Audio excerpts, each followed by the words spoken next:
د لوی او بخونکي خدای تعالی په نامه عزتمندو لیدونکو د دې ګړۍ خبرونو ته ښه راغلاست. بشپړ خبرونه.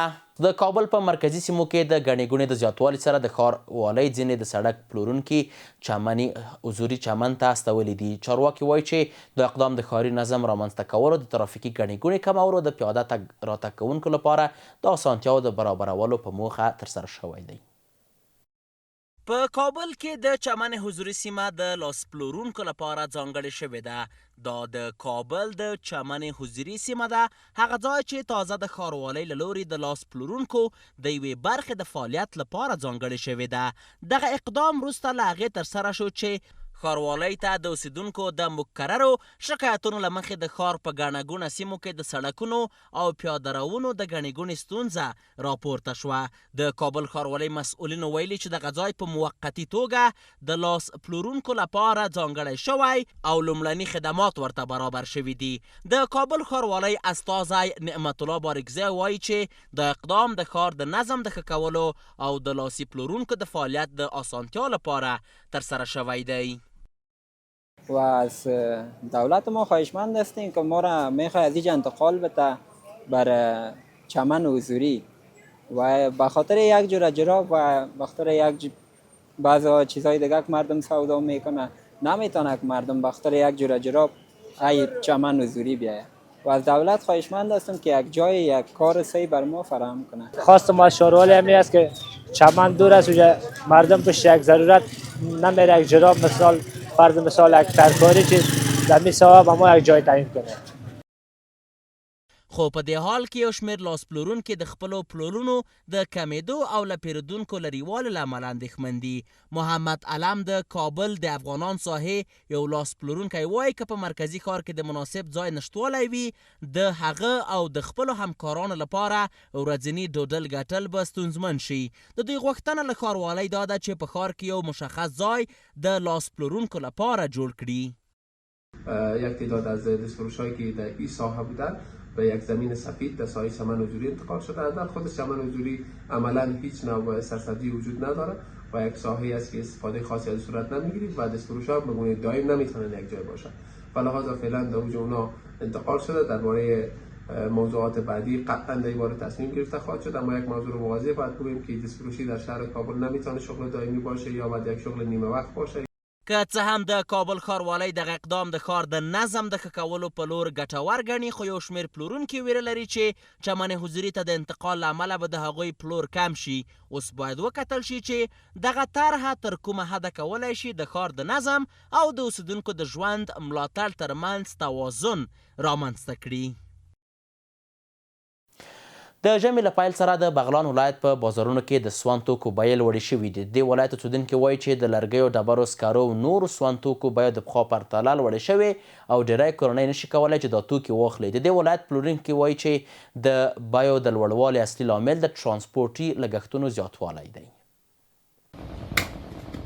د ژمي او د سړو ورځو پر رارسېدو سره په بغلان ولایت کې د سون توکو بیې لوړې شوي دي چې د دې ولایت د اوسیدونکو ورځنی ژوند یې اغیزمن کړی دی. د بغلان اوسیدونکي وایي چې د لرګیو، ډبرو، سکرو او نورو سون توکو بیې د پخوا په پرتله لوړې شوي دي چې د ډیرو کورنیو د پیرلو ځواک یې کم کړی دی. دوی وایي چې د بیو لوړوالی د سون توکو لپاره د خلکو د اړتیا زیاتوالي سره یوځای اقتصادي فشار زیات کړی دی. امچوب توت سر 60 روپیه زیر ما خریدن نمیتونیم، توانایی خریداری نداریم. امارات اسلامی هم است که توجه در نرخا کنه، توجه در ملت کنه.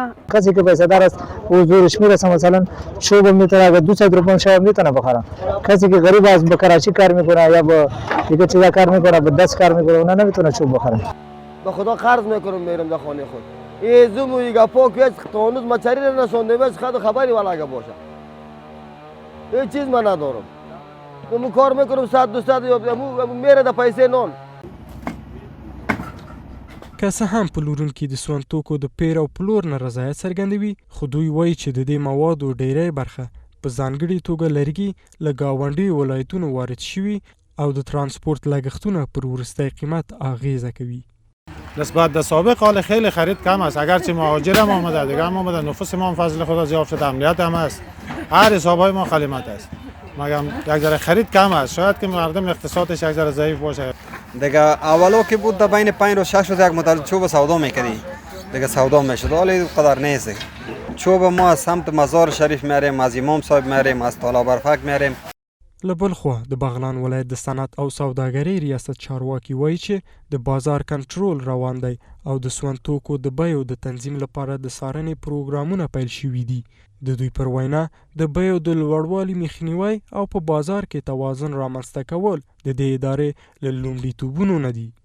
موږ نرخنامه لرو، سبا انشاءالله موږ نرخګزاري هم کوو، بیا به د دې نه جدي پاملرنه کوو، زو نظارت او څارنه به ترې کوو. اینو به چې څوک قیمته د موږ نرخنامې نه خرڅي هغه به موږ بیا انشاءالله دکان به مهرلا کېږي، د قانون منګلو ته به سپارل کېږي. د هوا سړېدو سره د سون توکو لپاره د کورنیو اړتیا زیاته شوې ده او هغه کډوال چې په دې وروستیو کې له ګاونډیو هیوادونو بغلان ته راستانه شوي دي هم دې توکو ته ډېره اړتیا لري. اوسیدونکي له چارواکو غوښتنه کوي چې د بازار په دوامداره څارنې سره نرخونه متوازن وساتي. د توحید انسټیټیوټ او د کډوالو چارو ریاست په همکارۍ د سعودي عربستان پاچا لخوا په تخار ولایت کې زرګونه اړمنو کورنیو ته بشردوستانه اقدام په توګه خواړه وویشل شول. د بشردوستانه مرستو په دوام کې په تخار ولایت کې په تیرو 3 ورځو کې اړمنو او بې بضاعتو زره کورنیو لپاره خوراکي توکي د سعودي عربستان له لوري د توحید موسسې او د یاد ولایت د مهاجرینو ریاست په همکارۍ سره وویشل شول. په دغه مرستو شویو کڅوړو کې اوړه، وریژې، غوړي، بوره او نور ضروري توکي شامل وو چې د اقتصادي ستونزو سره مخ کورنیو لپاره د عاجل اړتیاوو د پوره کولو زمینه برابره کړه. د مرکز ملک سلمان په مالی ملاتړ باندې او د توحید د موسسې په همکارۍ باندې نن تخار ولایت کې زرو ارمنو کورنیو سره مرسته ترسره کیږي چې د هغې د کورنیو نه مهاجر دي، داخلي بېځای شوي عام بېوزله خلک پکې شامل دي. په دې موادو کې 50 کیلو اوړه دي، 5 کیلو بوره ده، 5 کیلو لوبیا دي، 5 کیلو وریجې دي او 15 لیتره مایع غوړي دي. د تخار اوسیدونکو د دغه مرستو له امله خپله خوښي څرګنده کړې او دا اقدام یې د ژوند د ښه کولو لپاره مؤثر بللی. همدارنګه یې غوښتنه کړې چې د خیریه مؤسسو او دولتي ادارو له لوري دا ډول مرستې دوام ولري. 5 ماه پیش از ایران خارج شدیم. فعلا کمک ها از طرف بنیاد ملک سلمان آمده، خوشحال هستیم. از دیگه بنیادا خواهش میکنیم برای مهاجرین کمک بیشتر صورت بگیره. ما خوش و خرسند هستیم به این کمک هایی که به ما صادر میشه. به اثر سیلاب ها همگی مهاجر و بیجا بودن، برای ما یک نوع کمک است. بسیار زیاد تشکر میکنیم و اما ما بیجا هستیم. هم تعدادی که اینجا تشریف دارن همگی مستحق کمک هستن، باید این کمک ها افزایش داده شود. کار بسیار ارزنده و کار بسیار خوبی است که در برابر کسایی این کمک صورت میگیره که اونا از نگاه فقر و اقتصاد بسیار خراب که رنج میبردن. تخار د هغو ولایتونو له ډلې څخه ده چې ډیری بېوزلې کورنۍ پکې ژوند کوي. د نوي کال له پیل سره د اسرائیل رژیم د اوربند د تړون څخه په څرګنده سرغړونه کې په غزه تړانګه کې د پراخو ځمکنیو هوایي او سمندري بریدونو نوې څپه پیل کړې ده. د فلسطیني سرچینو د راپور له مخې د اسرائیلو اشغالګر پوځ تازه په پرله پسې توګه د غزې ښار تفحا ولسوالۍ ختیځې سیمې ته د توپونو ډزې کړي او هممهاله بې پیلوټه الوتکو د غزې شاوخوا سیمې مخه ګرځولې دي.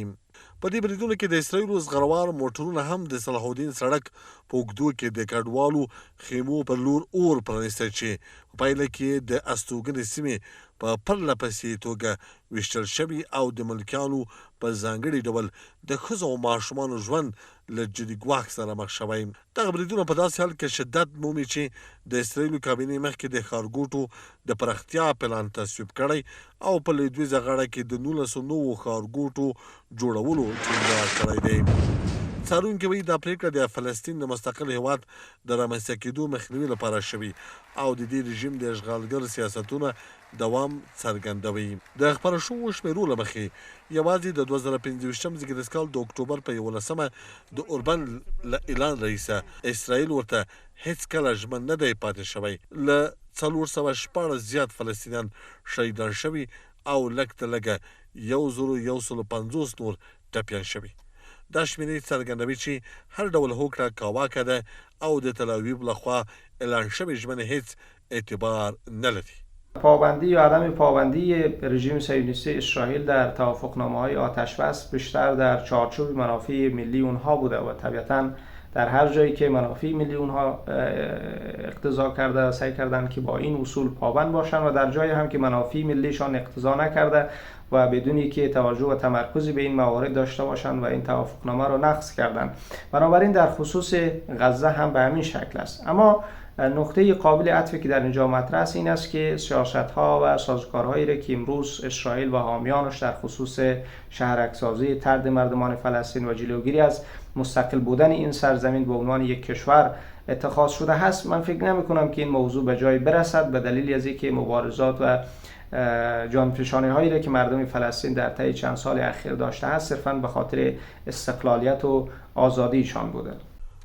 په همدل کې د اسرائیلو دفاع وزیر چې مخکې په ښکاره توګه ویلي و دغه رژیم هیڅکله په بشپړه توګه د غزې تړانګې څخه په شا نه شي او د غزې دننه امنیتي سیمې رامنځته کول یې د ایمي ستراتیژي ګڼلې ده، یو دریځ چې حتی د امریکې د ولسمشر ډونالډ ټرمپ د سولې وړاندې شوې طرحې سره هم په ټکر کې دی. زه د غزې په زړه کې یم او هیڅکله به غزه پرېنږدم. موږ هلته د دفاع لپاره او د دې لپاره حضور لرو چې هغه څه بیا تکرار نشي چې پخوا پېښ شوي دي. موږ به د غزې په شمال کې پوځي او ملکي واحدونه جوړ کړو څو د پخوانیو ښارګوټو ځای ونیسي. دا کار به موږ په اصولي ډول او په مناسب وخت کې ترسره کړو. ځینې کسان پر دې موضوع اعتراض کوي، ستونزه نه لري، خو موږ وزیران یو او باید دا کار په رسمي توګه ترسره کړو. د اوربند له اعلان څخه نږدې 3 میاشتې تېرې شوې، خو د پوځي بریدونو دوام، د ملکي وګړو وژنه او د اسرائیلو سیاسي دریځونو شدت ښیي چې نه یوازې د ترنګرتیا د کمېدو نښې نه لیدل کېږي بلکې د غزې د سولې هوکړه لا هم ګونګ کاواکه او له لاسرسۍ لرې پاتې شوی دی. عزتمند لیدونکو د 8 بجو خبري ټولګه پر همدې ځای پای ته ورسېده. تر بیا کتو په الله پاک مو سپارم. ښه شپه.